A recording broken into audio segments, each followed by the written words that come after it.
cíclico no nosso estado, no nosso país e no mundo, que a Olimpíada hoje ela fez com que o Brasil, o Rio de Janeiro, se tornasse o centro da terra, né? E todas as atenções estão voltadas para lá.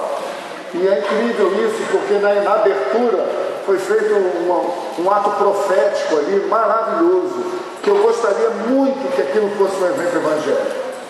Juro para os irmãos, jurar não é bom não, mas eu vou jurar. Irmãos, eu queria tanto que aquilo fosse assim, uma unidade do corpo de Cristo sendo filmado, o mundo inteiro vendo a gente semeando sementes, e alguém dizendo essas sementes são apenas físicas, mas a semente que a gente quer deixar é espiritual. Poxa, como eu gostaria de ver a igreja se movendo com essa capacidade de se unir com tantas diversidades. Você vê lá iranianos, com americanos, com gente de facções, de visões diferentes da África, da Ásia. Poxa, é muito incrível isso. Então, um pouco inspirado por isso, talvez não, mas falando um pouco sobre sementes, né, eu olho para essa árvore e confesso para os irmãos que ainda não extraí da parte de Deus tudo que Deus tem para nos falar acerca disso. Mas a pastora Osana, né, que veio ministrar um seminário de dança, quando ela esteve aqui, ela olhou para essa árvore e falou assim: uau, Deus me deu uma visão com essa árvore cheia de frutos, e folhas e flores, né? E confesso para vocês que foi uma visão muito espiritual da parte dela, né? Porque a gente olha e não vê nada. Mas quantos entendem que a fé é chamar uma coisa que ainda não vemos como algo que a gente deseja ver? E enquanto esse desejo não se concretiza, a visão que a gente teve se torna a realidade que a gente deseja ver.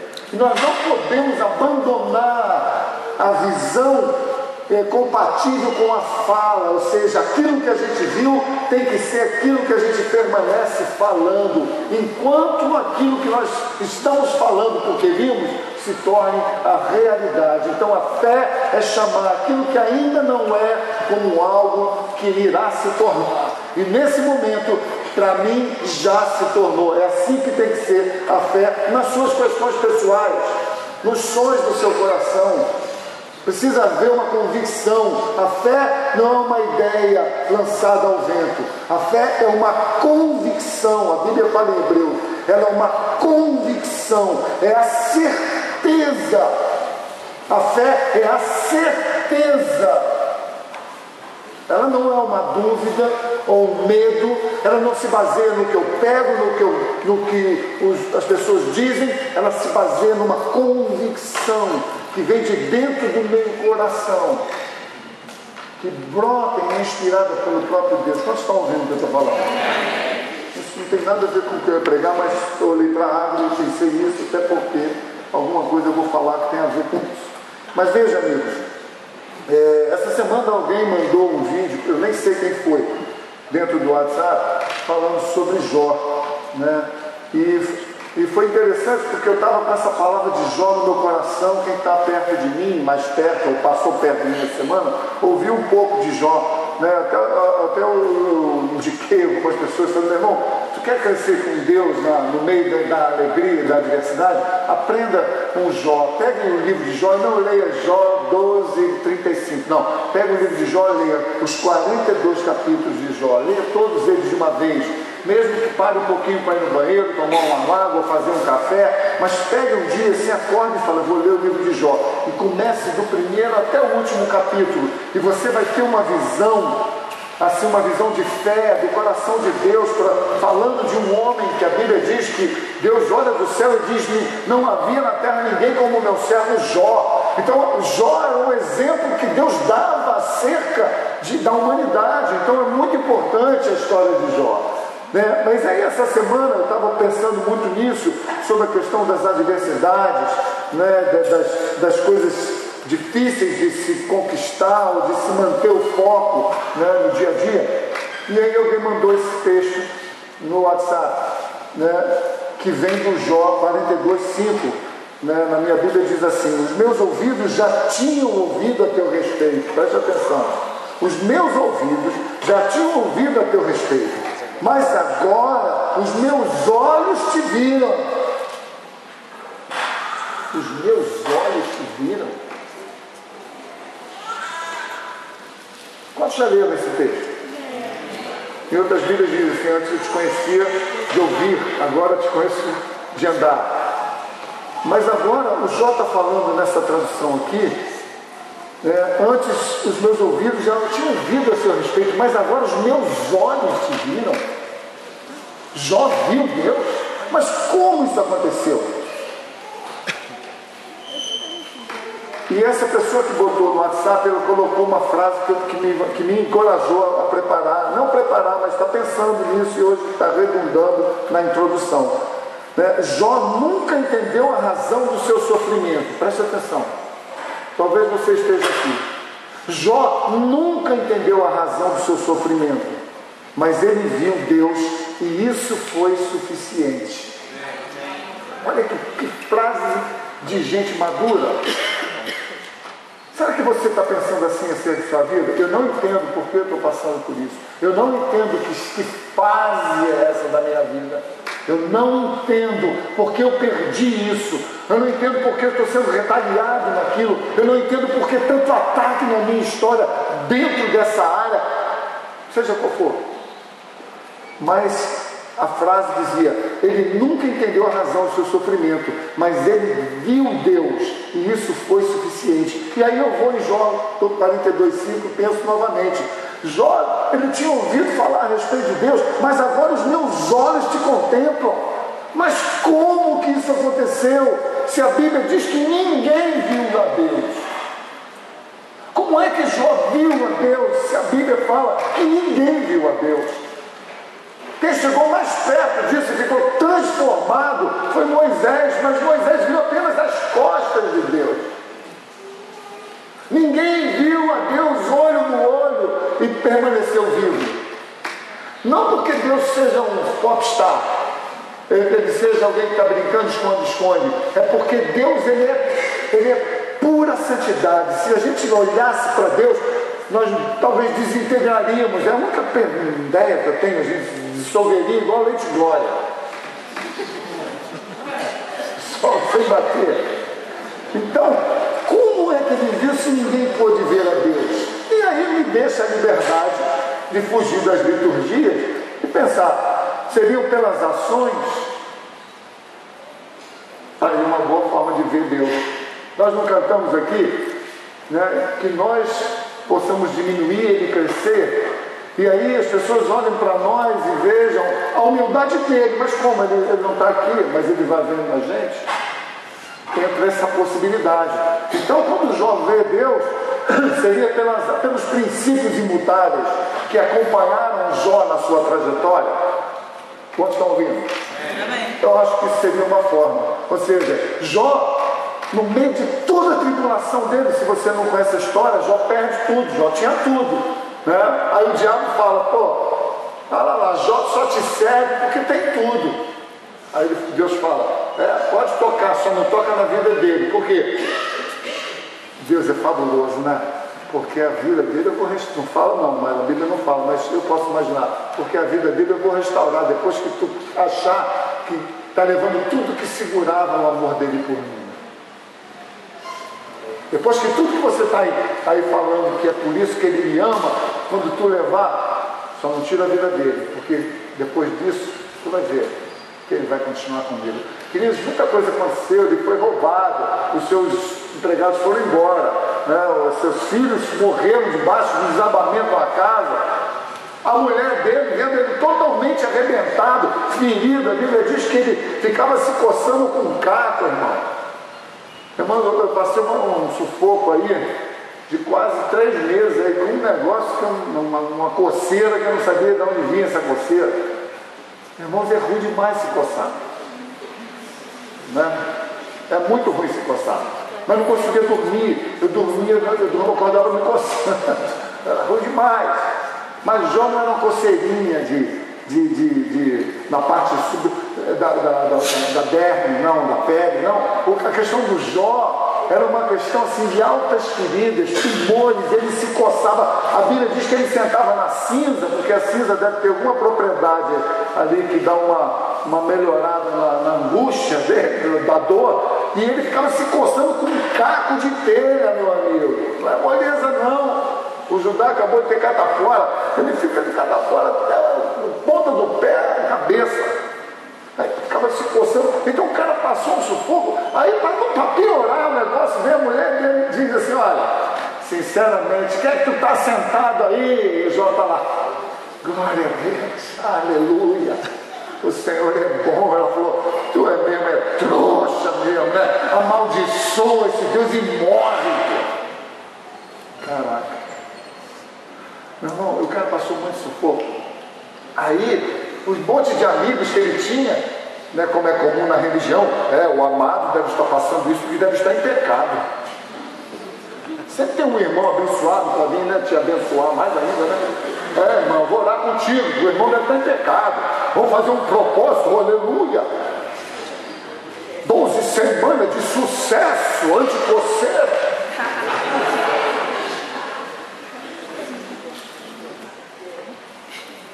Honestamente, cara, olha pra frente com o Senhor sorrindo. Tu é desse tipo, assim, quando vê alguém passando sufoco, tu fica logo pensando que o cara está em pecado? Alô? Olha pra frente com o Senhor sorrindo. E vê o cara passando sufoco. Ih, rapaz, o cara caiu de moto. Também, aleluia, não ia falar, mas é isso aí.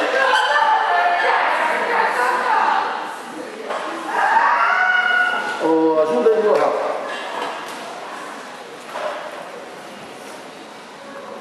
Será que você pensa isso?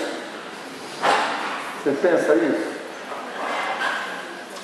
Veja, amada, eu fico imaginando, nós ouvimos uma frase também, eu tentei falar com a minha esposa, mas hoje o dia foi tão corrido que eu nem lembrei de perguntar. Mas a frase é a seguinte: Deus tem possibilidades infindáveis, é isso? Qual é a frase? Bom, Deus tem possibilidades infindáveis, mas tem princípios inegociáveis. Queridos, Deus pode todas as coisas. E veja bem, eu posso todas as coisas nele, do jeito dele, debaixo da direção, da ordem dele. Por isso, Deus tem promessas e tem ações, possibilidades assim das mais infinitas, porém inesgotáveis. Ela lembrou, esqueceu. Deus tem possibilidades inesgotáveis, mas princípios inegociáveis.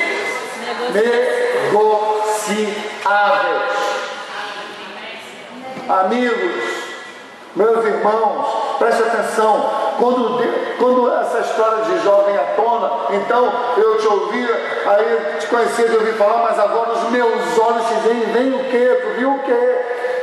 Então talvez ele tenha visto os princípios imutáveis de Deus acompanhando ele.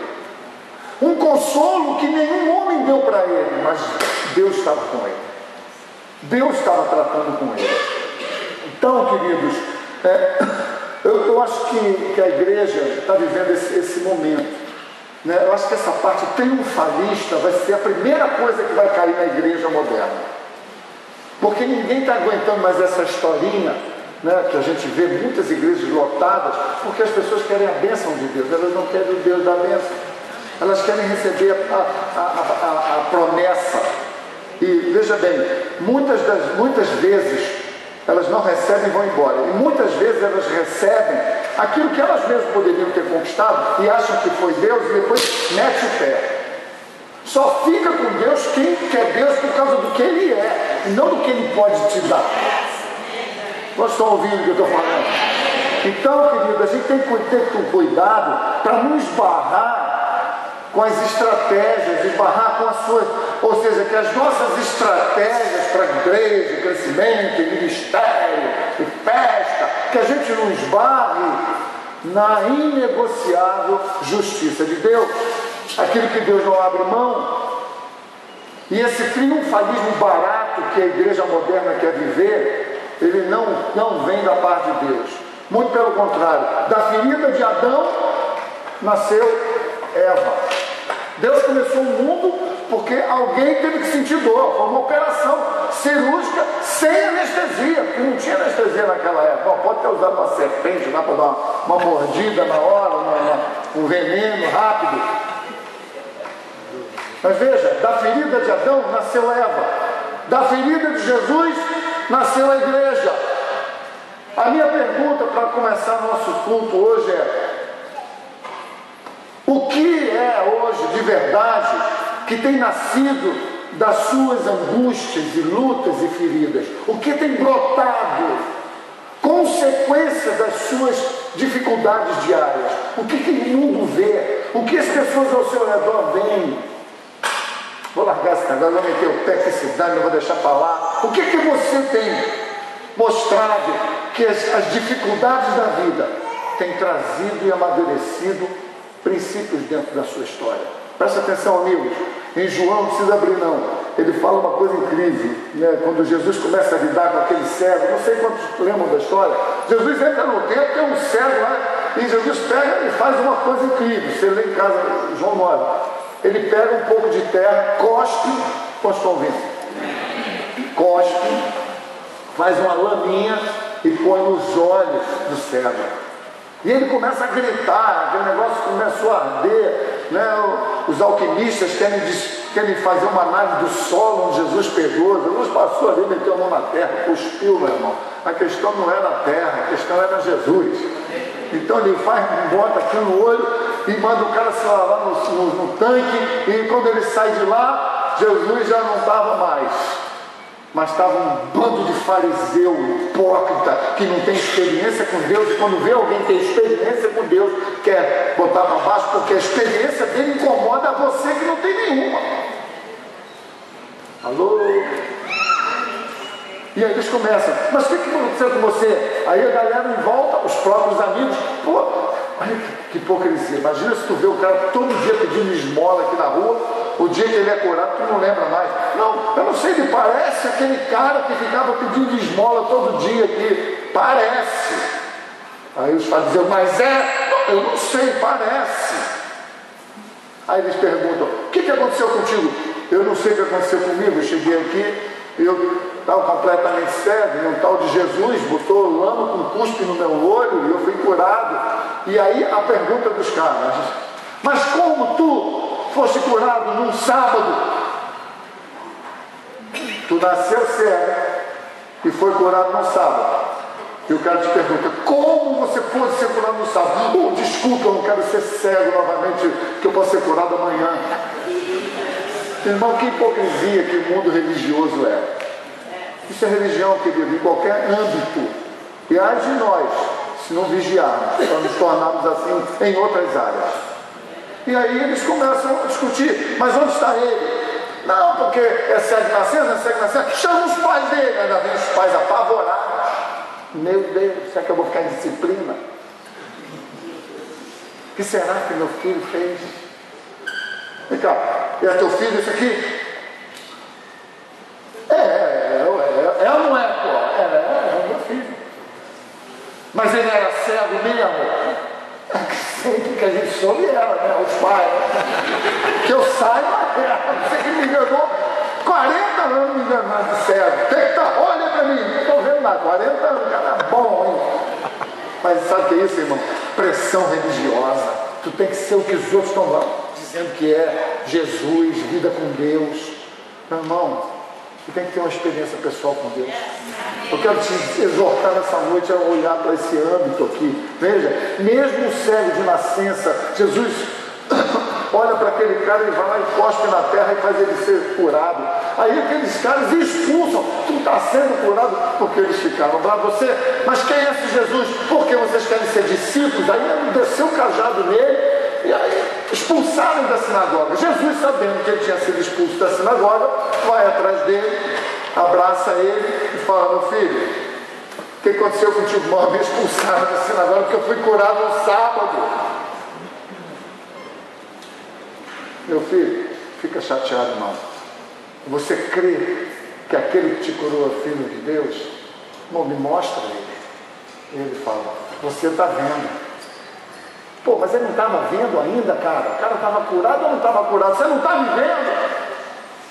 Ele viu no físico, mas quando Jesus fala para ele, ele pergunta, mas quem é ele? Ele fala, tu está olhando para ele. Ele estava vendo, mas ainda não estava vendo Jesus. Querido, tu pode estar vendo a igreja, mas tu está vendo coisas de Deus, mas talvez tu não esteja vendo o próprio Deus na sua essência, na sua individualidade, na sua maravilhosa intimidade, de falar contigo, de mexer contigo, de tratar contigo, porque o irmão não esquece o irmão, vou tratar contigo mesmo. E aí ele fala, eu creio. Eu quero que você pense sobre isso. Mesmo sendo cego na ciência, havia uma obra já feita para ser trazida à luz. Jesus olha para aquela pessoa, como ele olha para nós nessa noite, e ele vê que alguns estão precisando ser arrancados de uma treva qualquer. Quantos estão ouvindo? Ele quer trazer você para fora. Ele quer puxar de você, ou puxar você de uma treva densa que está travando sua vida. Ele quer te dar uma luz, ele quer te fazer ver a vida. Ele via aquilo que ninguém estava vendo. Fé. Assim que é Jesus. Ele fazia assim, e se você ler o texto todo, para que manifestasse a glória de Deus. Por que você está fazendo isso? Não é porque um pecou o pai, pecou a mãe, pecou a tia, o irmão, o vizinho, o cara que te trouxe para a igreja. Não esquece o pecado dos outros. Essa cura é para a glória de Deus. Caraca, olha, isso aí é muito forte.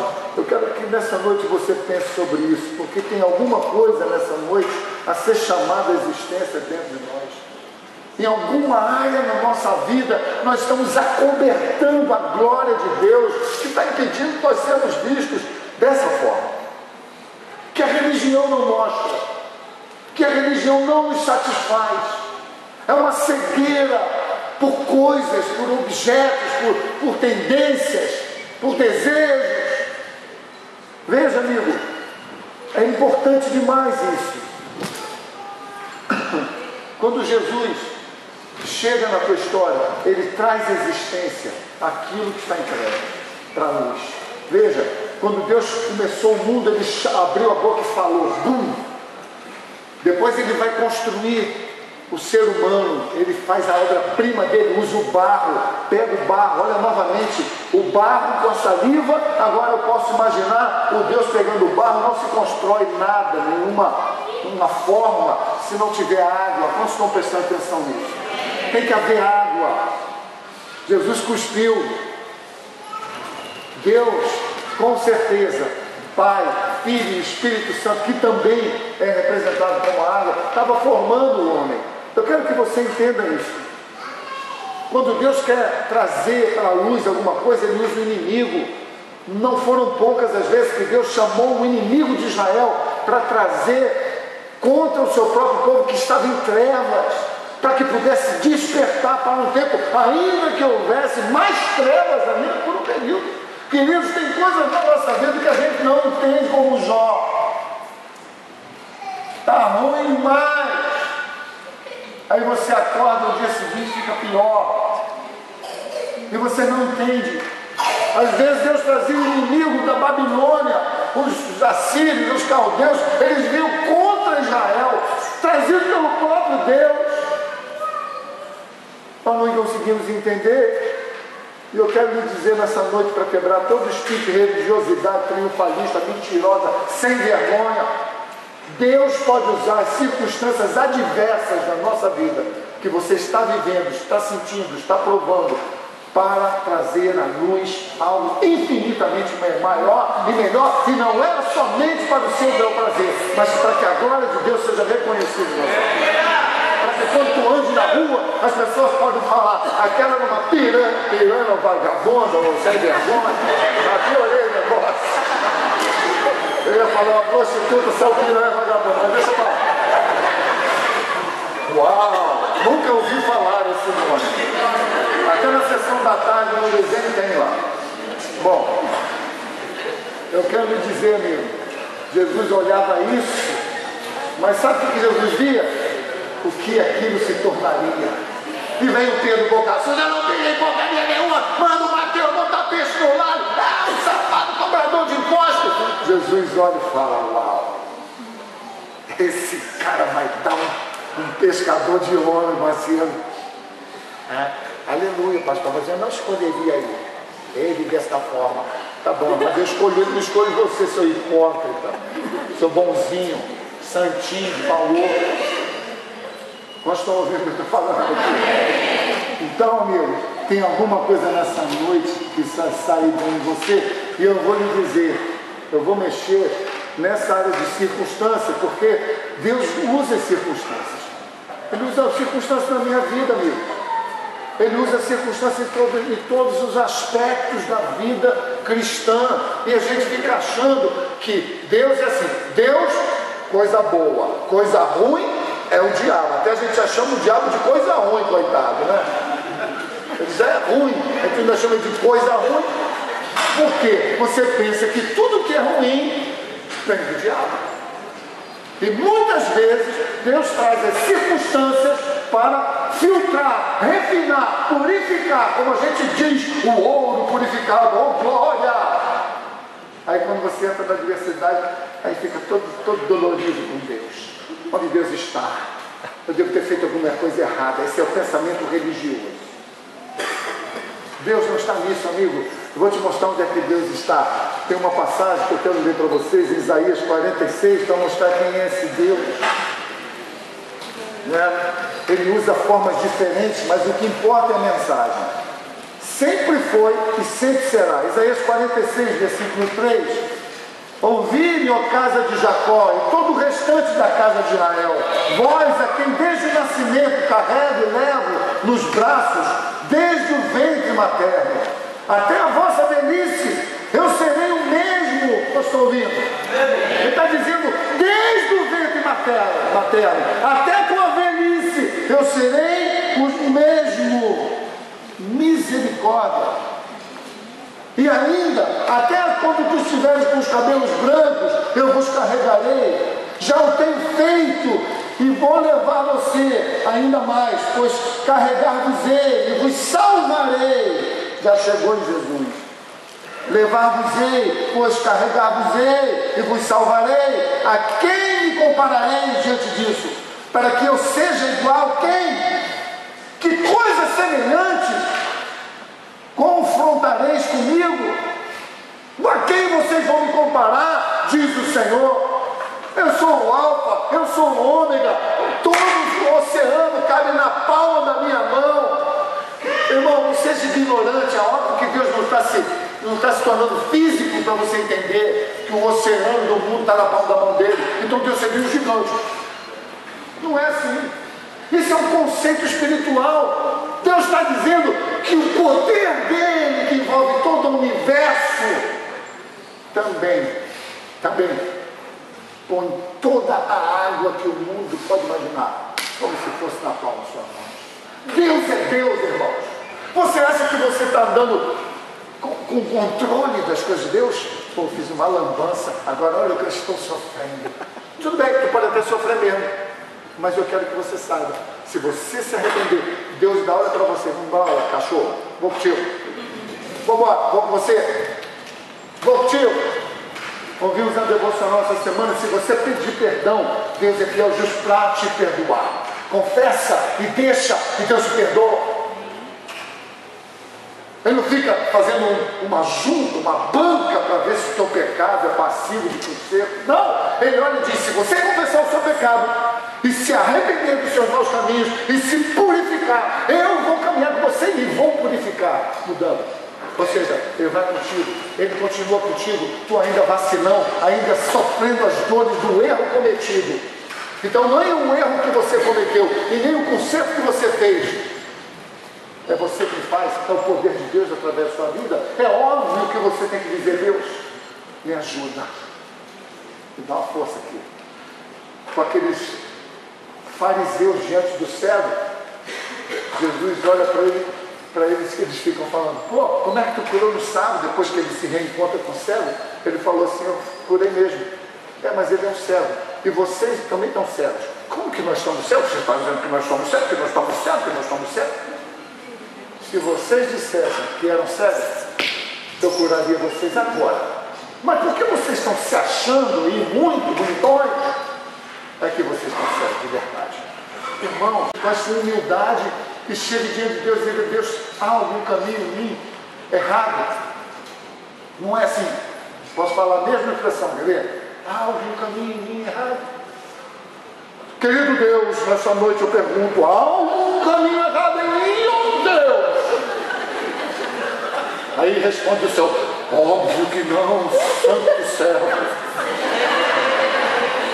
Alguns pensam assim de si próprios.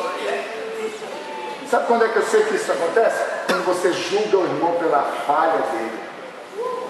Quando tu julga o outro, amigo, eu vejo que tu deve falar assim com Deus: porque Deus, eu jamais faria o que essa moça fez. Tu não fez isso, mas tu fez aquilo. E amanhã ela faz aquilo, o outro. E o que te segura é o amor misericordioso de Deus, não te dando o que você merece. Aí você pode olhar para Deus completamente pelado e dizer: Deus, com certeza tem alguma coisa errada na minha vida, me perdoa. Aí Deus imediatamente te perdoa e caminha com você. Amanhã, depois da manhã, sabia que essa semana que vem vai ter quarta e quinta, e vai ter sexta e sábado. Sabe o que vai acontecer nesse dia? Tu vai errar. E sabe o que vai acontecer lá? O Senhor Todo-Poderoso vai estar lá, mas tu está na expectativa dele, tu anda com ele, tu está ligado nele, tu está atento para não vacilar tanto, tu recebe o seu amor, a capacidade de te perdoar e te dar uma nova chance, para que isso seja para a glória dele. Deixa eu te dizer, amigo, rapidinho, não quero falar muito hoje não, porque Deus está querendo, eu sei. Então, ele diz: olha que coisa linda, foi Deus que cerrou, não é cerrou de cerrar não, fechou as comportas do mar. Tu imagina se a gente estivesse aqui conversando, de repente inundasse Miguel Pereira, ondas aqui, aí escorre tudo, aí vai lá para a Baía de Guanabara de novo, né?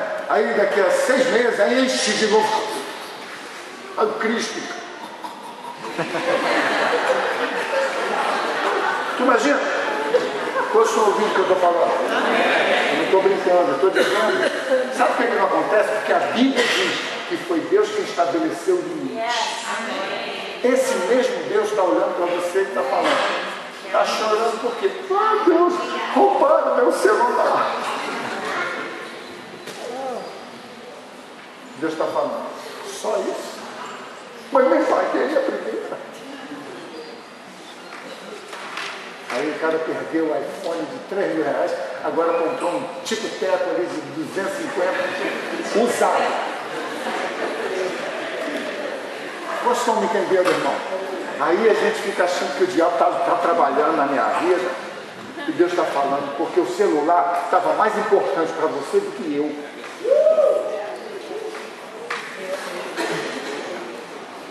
Irmão, se tu está olhando para o celular agora, amarre na mão. É igual o irmão quando me vê na rua. Tem irmão que me vê na rua assim, o cara está fumando na rua, estava na igreja, batizou, mas não queria, aí está fumando, aí me vê, o cara segura, eu maço o cigarro na mão. Mas Senhor, pastor, ô glória, aleluia.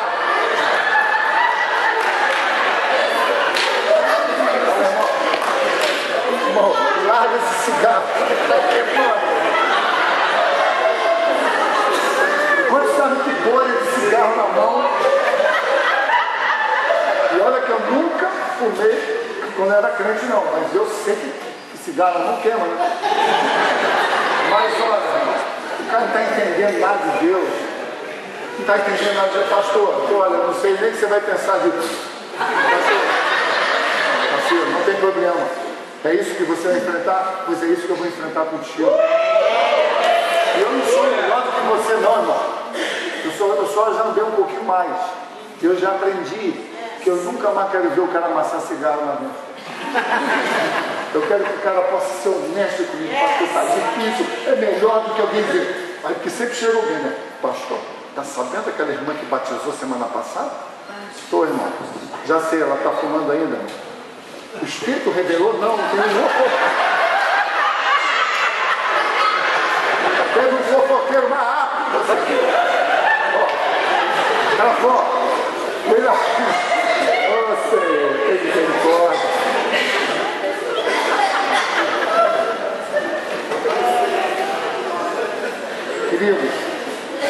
Deus, escuta bem, nós estamos servindo a Deus, irmãos. Toda a tua dificuldade, talvez tenha sido a minha talvez tenha sido pior que a sua. Aí já estou sendo bom, né? Talvez a minha hoje ainda seja pior do que a sua, porque a cada nível um novo enfrentamento espiritual. Quantos estão entendendo? Toda vez que tu der um passinho para cima, vem um outro nível espiritual para enfrentar você. Por quê? Porque esse nível você não conhece. Você conhecia aqui 12 anos tentando se livrar. Quando você se livrou, vem uma outra cadeia querendo se opor e fazer você impedir sequer de pensar que tem outros degraus, muito menos pensar que esse Deus vai te ajudar. Mas eu te digo nessa noite, se para cada nível um novo nível de demônio, para cada nível um novo nível de glória na vida. Por isso a Bíblia fala, é de fé em fé, de glória em glória, não a tua glória, mas a glória do Senhor te capacitando a fazer coisas que você não fazia sozinho. Quantos estão ouvindo até aqui? Então, querido, olha só Jeremias 32, 27, nem abra. Eu sou o Senhor, o Deus de toda a humanidade. Há alguma coisa difícil demais para mim? Por acaso, Pedro, tem alguma coisa na tua história que é difícil demais para eu te ajudar? E a resposta é muito simples. No meu dia a dia, eu vou dizer sim ou não.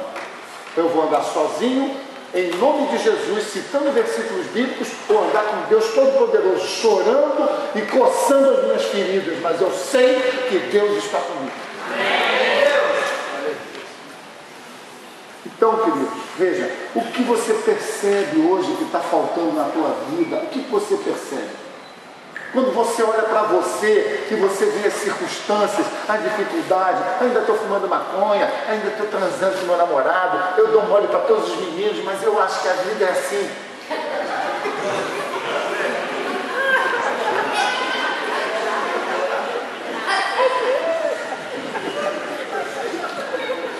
Querido, olha, eu vou dizer para você, é difícil isso. É verdade. Para você pode ser uma sem vergonhice, falta de posicionamento, entendeu, pastor? Porque eu acho que as pessoas quando querem mesmo. É o teu jeito, irmão. Para outra pessoa é de outro jeito. É verdade. Eu nunca fui jovem na igreja. Não é fácil não, parceiro. Mas existe uma coisa. Mas é difícil. E outra coisa, é difícil, mas eu quero. É difícil, mas Deus me ajuda. Deus está aí. Deus, eu fui deixar de beijar e pegou também. É assim que está, irmão. É assim que está o negócio. Esse negócio de Gabi, como é o nome daquela menina? Gabi Maria Florzinha, é uma novela que tem, tá? Estrela. Gabi Estrelinha. Essa menina é de outro planeta, aquela menina. Não tem mais higiene desse tipo hoje em dia na juventude. É tudo malicioso, é tudo cheio de Pokémon, achando demônio por qualquer lugar. A questão, querido, veja bem, olhe para frente e continue sorrindo. O que para você pode ser engraçado, para o outro pode estar sendo uma tragédia. Alô? E o que para você é um grande problema, o outro não sabe nem do que se trata. Você está num outro nível de enfrentamento e acha que isso é uma coisa idiota. Enquanto para um jovem, para uma mulher, ou para um homem que já teve relação sexual, de se guardar, de se purificar, de entender que Deus tem uma forma de fazer. Então, queridos, não ria da desgraça dele, não. Faça como Jesus. Jesus não tinha problema de sentar e conversar, vem cá, mulher samaritana, mas sei que tu já teve 5 homens. Não, mas olha, honestamente, nunca ninguém falou comigo, vou te confessar, eu nem sou casada com ele, eu já sabia, por isso eu já estou olhando para você e já estou chamando essa treva para fora, porque esse homem com quem tu está não é teu. Até quando você quer viver assim? Até quando você vai ficar só obedecendo? Você acha, menina, que um cara bacana quer uma mulher vadia? Deixa eu te falar uma coisa que a minha esposa, sortuda, falou para mim. Ela disse, uma mulher bacana quer um cara bacana. Estou rindo muitos defeitos, meu irmão, mas eu sempre fui um cara bacana. Olhe para mim agora. Deixa eu te falar, agora olhe para frente e continue sorrindo. Um homem de caráter, que é uma mulher de caráter. Caráter não é um adjetivo. Caráter é uma expressão de vida que a gente mostra. Boa ou ruim. Não é um caráter bom, um caráter ruim. Não, é caráter. É o teu. Que você constrói e faz escolhas e põe para fora da sua vida, porque você está vendo que não está dando certo. Até quando você vai se sujeitar a isso? Até quando nós vamos ver os nossos jovens e agora adolescentes, pretinhos, sendo seduzidos pelo mundo? Honestamente, hoje eu estava pensando nisso enquanto eu garimpava a piscina, já não estou mais nem limpando. Irmãos, nós temos que tratar a pré-adolescência direta. Não dá para ficar, porque cuidado com aquilo, que aquele outro, você sabe o nome. Não, querido, tem que pegar e sentar e falar sério e direto o que é que está acontecendo, porque eles sabem. Aí a gente não fala e eles não têm intimidade com esse assunto lá fora, porque a igreja é pura e santa. Ser puro e ser santo significa também ter capacidade de falar a verdade. E do jeito que for preciso, com amor, com a pureza, com o cuidado, com a leveza, mas com sinceridade. E veja bem, precisão, nós temos que ser precisos com a nossa juventude, para a gente não entregar de bandeja a ela. E também não dizer que nós vamos segurar ela. Nós temos que ensiná-los a lutar lá fora, porque lá fora eles vivem a maior parte do tempo. Veja, amigo, olhe para você e esqueça a juventude, esqueça o homem casado, ou a mulher jovem, ou adolescente. Pense em você, o que é que hoje, você olha e fala assim, o que é que está faltando na minha vida? O que é que eu percebo que hoje eu tenho isso de muito legal, mas isso aqui é muito fraco, eu preciso trabalhar isso. Eu quero ler um texto com você, ela lá em Mateus 13. Bora, irmão, vamos. Mateus 13, versículo 3.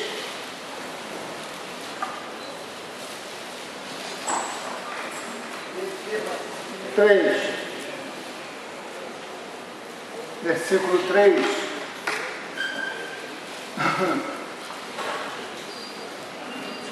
Jesus falou de muitas coisas por parábolas e dizia: eis que o semeador saiu a semear, e ao semear uma parte caiu à beira do caminho, vindo as aves comeram, a outra parte caiu em solo rochoso, onde a terra era pouca, logo nasceu, visto que não era profunda a terra, saiu porém o sol, queimou aquela semente, e porque não tinha raiz, secou-se. Outra caiu entre os espinhos, e os espinhos cresceram e a sufocaram. Outra, enfim, caiu em terra boa, e deu fruta 100, 60 e 30 por um. Por isso, quem tem ouvidos, ouça o que o Espírito está dizendo à igreja. Versículo 13, ele começa a falar outras coisas. Ao que respondeu Jesus: porque vós outros é dado a conhecer os mistérios do reino dos céus, mas aqueles não lhes é isso concedido. Versículo 12: pois ao que tem se lhe dará e terá em abundância, mas ao que não tem, até o que tem lhe será tirado. Por isso eu lhes falo por parábolas, porque vendo não veem, e ouvindo não ouvem, nem entendem, de sorte que neles se cumpre a profecia de Isaías: ouvireis com ouvidos e de nenhum modo entendereis, verei com os olhos e de nenhum modo percebereis. Versículo 15: porque o coração deste povo, preste atenção, querido, não se exclua, sonde, porque o coração deste povo está endurecido, de mau grado ouviram com os ouvidos, fecharam os olhos, para não suceder que vejam com os olhos, ouçam com os ouvidos, e entendam com o coração, e se convertam e sejam por mim curados. Vou repetir: porque o coração deste povo está endurecido, de mau grado ouviram com ouvidos e fecharam os olhos, para não suceder que vejam com os olhos e ouçam com os ouvidos, e entendam com o coração, e se convertam e sejam por mim curados. Ou seja, está ouvindo, mas não quer ouvir, está vendo, mas não quer ver. Porque se eu disser eu estou vendo, eu tenho que andar ali. Se eu disser eu estou ouvindo, eu tenho que obedecer. Então entra a coisa do Lula: eu não sabia de nada. Ah, é? Ah, não sabia de nada, por quê? Porque a ignorância absolve. Ele está pensando que ele vai ser absolvido porque ele não sabe de nada. Vamos ver. Será? Talvez pelo modelo do mundo. Agora veja, irmão, versículo 19. Jesus explica o que tudo isso significa. 18. Atendei, pois, a palavra do semeador. A todos aqueles que ouvem a palavra do reino e não a compreendem, vem o maligno e arrebata aquilo que lhes foi semeado no coração. Este é o que foi semeado à beira do caminho, o que foi semeado em solo rochoso. Esse é o que ouve a palavra e recebe logo com alegria, mas não tem raiz em si mesmo, sendo antes de pouca duração, lhe chegando a angústia ou perseguição por causa da palavra, logo se escandaliza. O que ouve agora, 22, e foi semeado entre os espinhos, é o que ouve a palavra, porém os cuidados do mundo e a fascinação dos desejos e as riquezas sufocam a palavra que ele ouviu e fica infrutífera no seu coração, da sua história. 23, mas o que foi semeado em boa terra é aquele que ouve a palavra e compreende, e ele frutifica e produz a 100, 60 e 30. Diga comigo, 100, 60, 30. Veja, amigo, Jesus está falando em parábolas. Agora, veja bem aqui, é preciso entender isso com muita cautela, porque veja bem, caiu em boa terra, esse é o caso daquele que ouve a palavra e entende, mas entenda uma coisa, ele dá uma colheita de 100, olha para cá, de repente já colhe 60, e de repente já colhe 30, por que o cara estava numa situação assim? Se fosse ao contrário, ele cresceu na produção, né? Aperfeiçoou tecnicamente, mas aqui não, ele estava bombando 60 e 30. Guarde isso no seu coração. À beira do caminho. O que significa uma semente à beira do caminho? A gente já sabe que Deus é o semeador e a semente é a palavra de Deus. A semente à beira do caminho é aquela turma que hoje em dia encaixa a sua vida aí para você ser curado. Se você nessa noite disser, eu preciso ser curado, você vai ser curado. Se você disser, mas isso não é para mim, então você está cego. Preste atenção onde você está amarrando o seu sapato. Ele está dizendo, então o cara pega a semente, que é a palavra que eu vi hoje, fala, pô, meu irmão, o que você achou daquilo? Peraí que eu tenho que ir rapidinho, lá vai ser só a Olimpíada. Aí vai correndo, chega lá, depois tem um filme, acaba 2 horas da manhã, vai dormir, acorda, não lê a palavra. Aí depois ele fala que dê a semente mesmo, o bicho comeu. Se tu não plantar a semente, logo o bicho come a tua semente. Irmãos, a grande parte de tudo que eu falei nessa noite aqui, que não era engraçado, porque eu estava muito para dentro, você surtiu para esse lado. Mas a muita parte da semente que eu dei aqui, ela se perde. Por quê? Porque a pessoa fica achando que está vindo na igreja. Eu estou indo na igreja, e aí? O culto foi bom? Foi bom. Foi ótimo o culto. E qual foi a palavra? A palavra foi, sei lá, foi um negócio de piranha, não sei lá o que o pastor falou lá.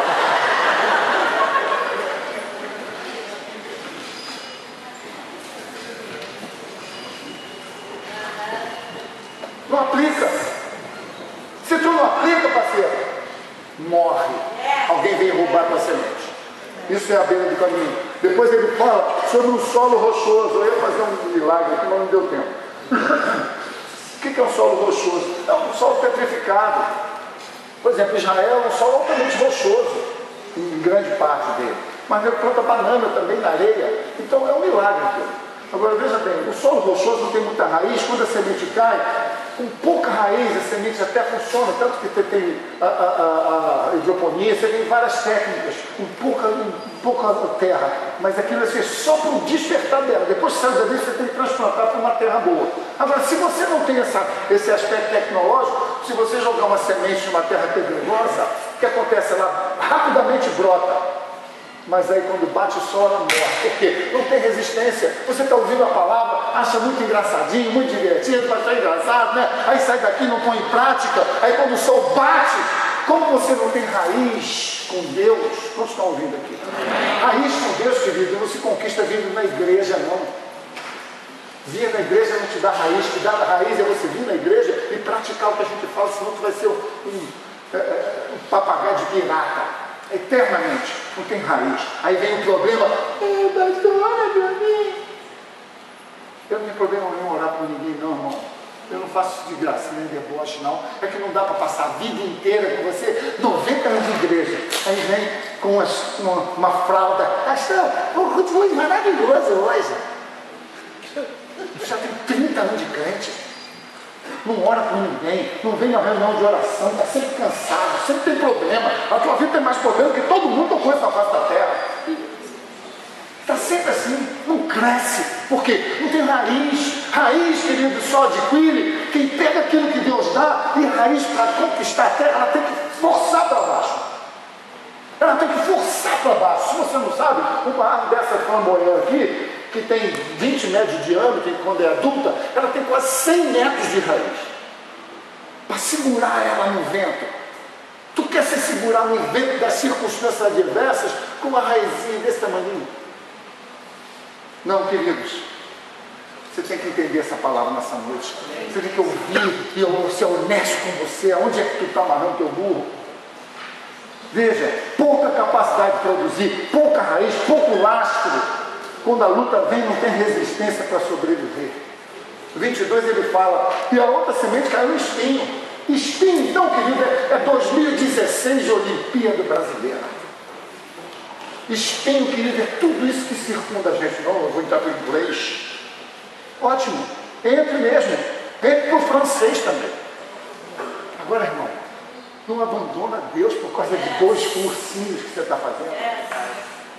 É porque eu recebi uma promoção, vou ter que ser um pouco mais tarde. É mesmo? E como é que tu está repondo a falta? Porque se tu não repor, não repuser, tu está ferrado na vida espiritual. Tu pode encher os gasofilados com todo o dinheiro que você ganhar aqui. E eu vou ficar feliz. Mas no reino do Espírito tu está ferrado. É verdade. Tu não tem, quando tu menos esperar, tu está cheio de bênçãos te sufocando. O que está acontecendo, irmão? Ah, pastor, eu estou preso embaixo aqui do porão do iate que eu comprei. O que tem, irmão? Pega a chave. Perdi, esqueci lá em cima, está afundando o iate. Aí tu... A bênção que Deus abençoou. Eu não estou dizendo que não é bênção. Porque Deus também se move na prosperidade. Mas a bênção ou a circunstância adversa, que Deus se move do mesmo jeito. Ele está lá sempre com você. É só você ter maturidade para entender que tudo é passageiro. Tudo vai passar. Aí você aprender isso. Eu preciso descobrir o meu eixo com Deus. Aonde é que amanhã ou depois uma briga na igreja não me tira da igreja? Eu terminei com o namorado, agora mudei de igreja. Aqui na igreja é assim agora, pastor, nós estamos querendo orar aí, sabe? Na verdade nós já estamos orando há algum tempo, entendeu, pastor? Eu queria pedir a bênção hoje, sabe? Quantas semanas, irmão? 3 dias, já oramos 3 dias inteiros. É mesmo, irmão? Orou muito, hein? Aí se junta. Aí começa a beijinho, tá lá, mãozinha para cá, nhanhanha para ali, para lá. 2 semanas depois, irmão, não tem te visto com o irmão? Já terminamos, já tem quase 10 dias, pô. Ficou 3 horas, não. Pegou no dia seguinte. Já está 10 dias, tem 2 semanas que eu não vejo o irmão. Namorou 4 dias. Que bênção é essa? A bênção de Deus não gera esse tipo de coisa. Quer ver quando é um namoro? Quando os 2 crescem. Quer ver quando um cara é para a mulher e a mulher para o cara? Os 2 crescem. Você não vai botar a mão naquilo, nem ela naquilo outro, porque vocês sabem que ela é uma princesa e ele é um príncipe. Eu não quero perder Deus em primeira instância. E nem quero fazer isso com a sua vida. Aí cresce. Aí você sabe o que é. Então, irmãos, todas as vezes que você vê, e eu não estou falando somente, e outra coisa, Deus quer te dar o melhor dessa terra. Palavras dele, não fui eu que inventei. Se você quiser e obedecer, eu vou te dar o melhor dessa terra. E o melhor dessa terra não é passar fome, não é andar com um carro com pneu furado. Amém, querido? O melhor dessa terra é um tênis bom, não precisa ser um Nike de R$2.000. Pode ser um 1.800, uma coisa assim, barato.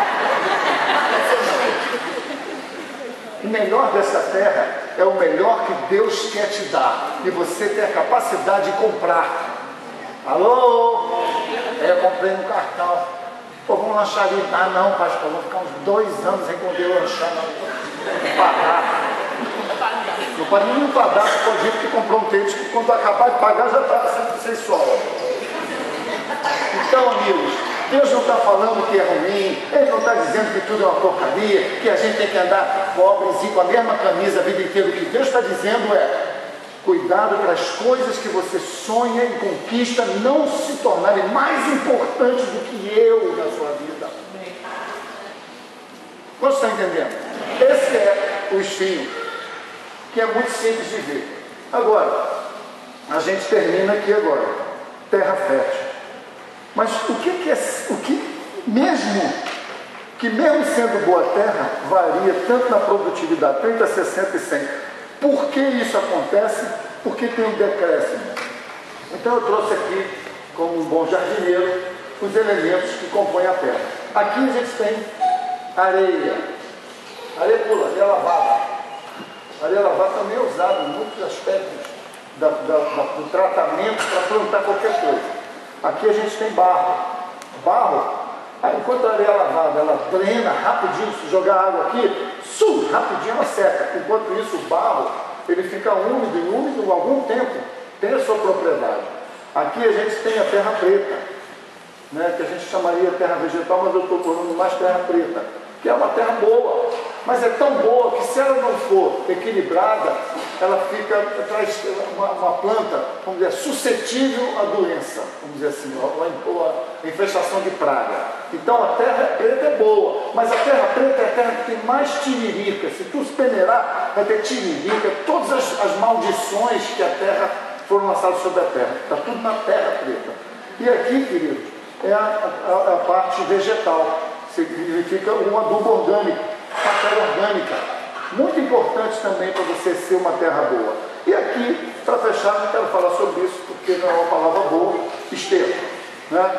Mas então, veja bem, tudo é importante, mas o ideal é manter uma mistura equilibrada e principalmente a visão que Jesus fez, cuspiu na terra, é a mesma coisa aqui. Quando ele fala, então, a semente que é plantada na terra fértil e regada, vai dar o seu fruto. Sim! E agora? E agora, querido, é assim a vida. Você vai pegando um pouquinho de cada. Joga um pouquinho de areia, joga um pouquinho de barro, joga um pouquinho de terra preta, joga um pouquinho de matéria orgânica e... Roberto, obrigado.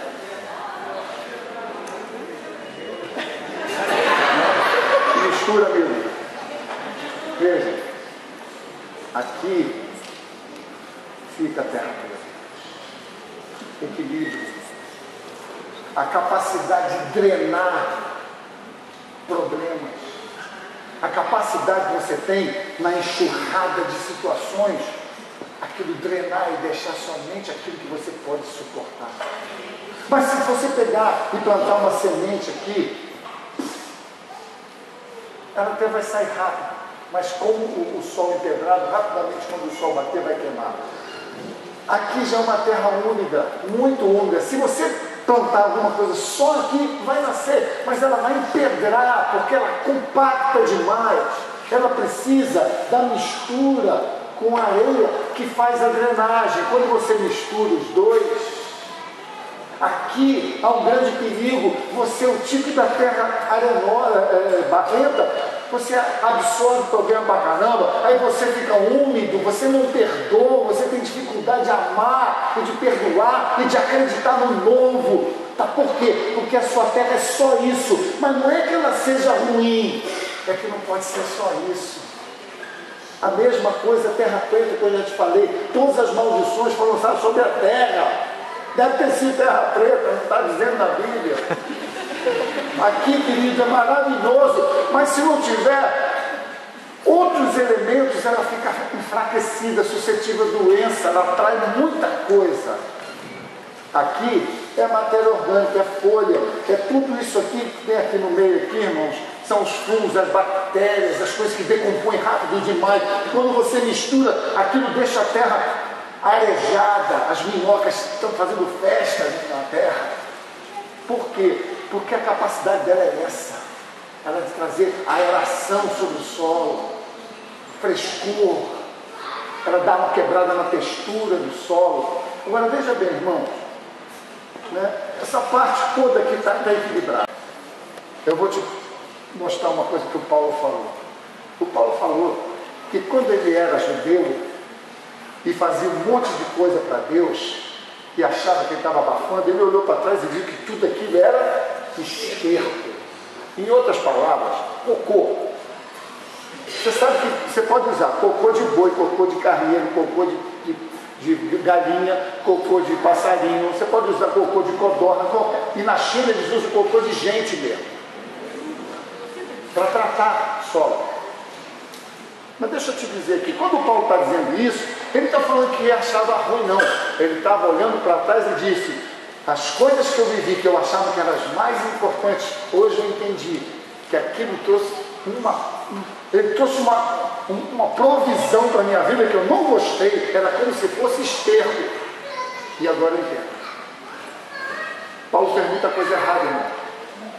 Paulo mandava prender os cristãos, matar, pessoas eram sacrificadas nas arenas por causa da ordem de Paulo, lambanças que Paulo fez. Eu poderia dizer o nome de cocô em outra expressão, mas eu não quero ser tão grosseiro, mas Paulo fazia muita lambança. Daí quando ele olhou para trás, eu falei, aquelas lambanças lá não foram boas na minha vida, mas eu vou te dizer, irmãos, tudo aquilo que Paulo viveu foi importantíssimo. Quando ele encontrou Jesus, ele pôde olhar para aquilo que Jesus era e olhar para aquilo que ele vivia e dizer, nunca mais eu quero aquilo, eu quero o equilíbrio, aquilo que eu aprendi com Cristo.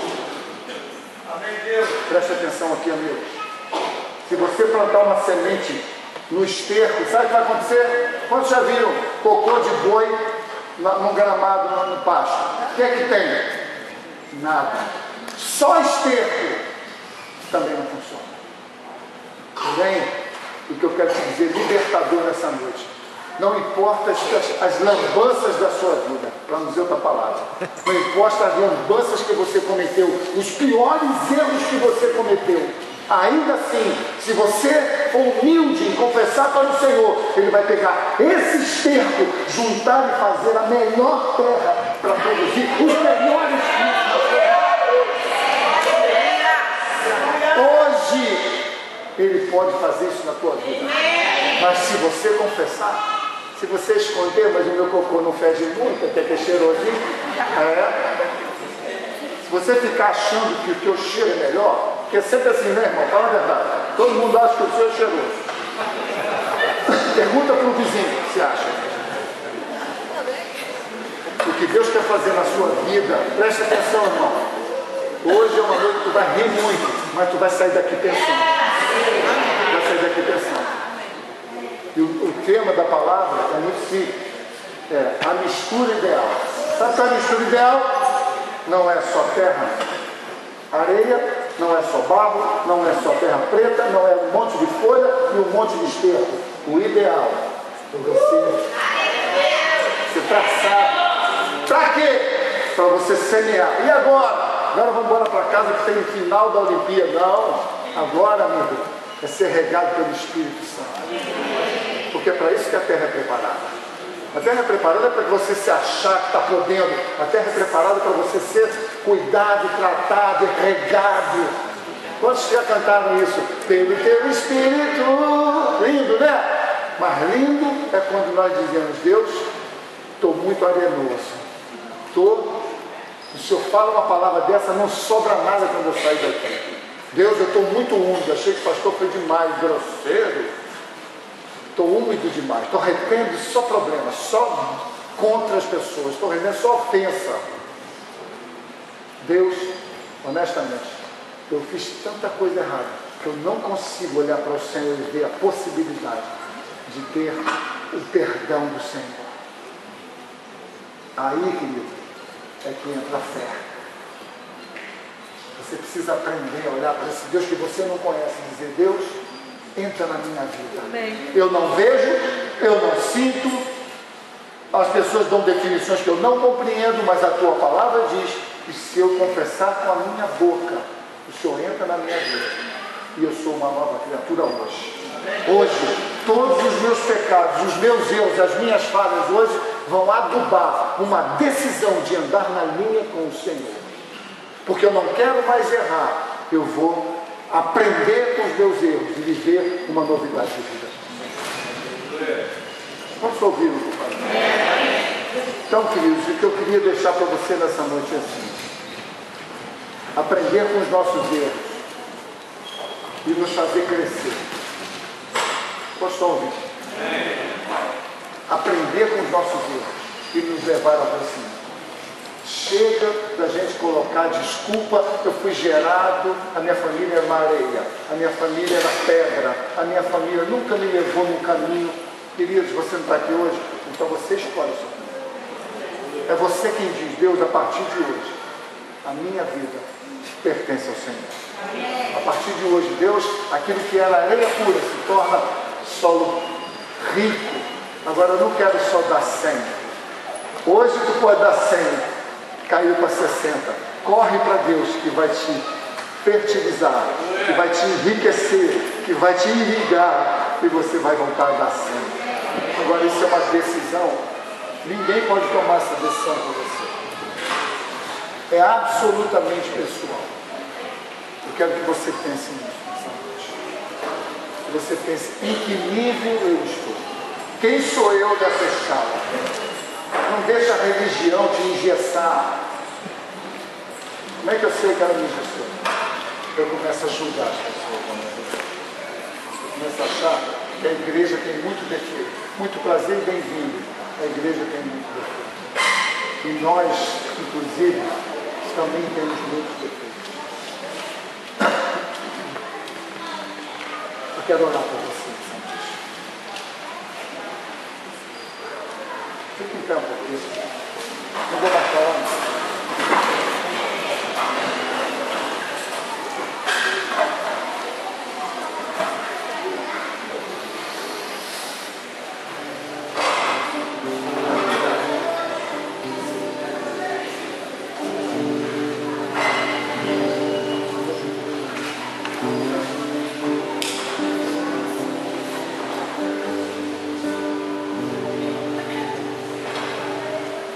Feche seus olhos um pouquinho de tempo. Já vamos liberar você. Se você quiser, depois tem a cantina ali. Se quiser correndo, fica à vontade. Mas, antes de ir, eu quero trazer esse pensamento a você. Quem é você no reino de Deus? Você reconhece o Senhor na sua vida? Você entende que Deus te ama, que te trouxe nesse lugar? Que Ele te ama tanto que Ele te trouxe aqui para você ouvir uma mensagem que você pode até achar um pouco engraçado, mas ela tem o poder de mudar a sua vida. A questão é: quem é que vai me conduzir a esse caminho? Quem é que vai me ajudar a esse ajuste que eu não entendo ainda? Talvez você ouviu tudo isso, mas você não entende muito ainda. Talvez você é muita areia, você é muito pedra. Eu não sei, é muito pessoal. Mas uma coisa eu sei: que Deus, Ele tem todos os elementos, e é Ele quem mistura, é Ele quem prepara, e é Ele quem vai trazer as melhores sementes para a tua história. Se você está aqui hoje, está ouvindo isso, eu quero que você feche seus olhos só um pouquinho e pense: qual é a mistura? O que é que está me faltando? Eu estou muito sufocado pelos espinhos. Eu tenho andado tão apressado na beira do caminho que eu não tenho mais nem memorial aonde eu semeei semente. É tanta pedra, é tanto juízo, julgamento, a minha própria história contra mim, tudo que dizem a meu respeito, ou aonde eu fui plantado, uma família assim, desse jeito. Qual é a tua história? Porque hoje você está diante de Deus que pode pegar tudo isso e transformar você numa milagrosa terra fértil. E vai te ensinar a dar 100, andar em 60, andar em 30, querendo 60, querendo 100. Tudo que você precisa é ser humilde bastante e dizer: Deus, eu preciso do Senhor. Talvez você seja um cristão, mas é um cristão que está à beira do caminho. Eu não sei. Eu vou deixar isso com você nessa noite.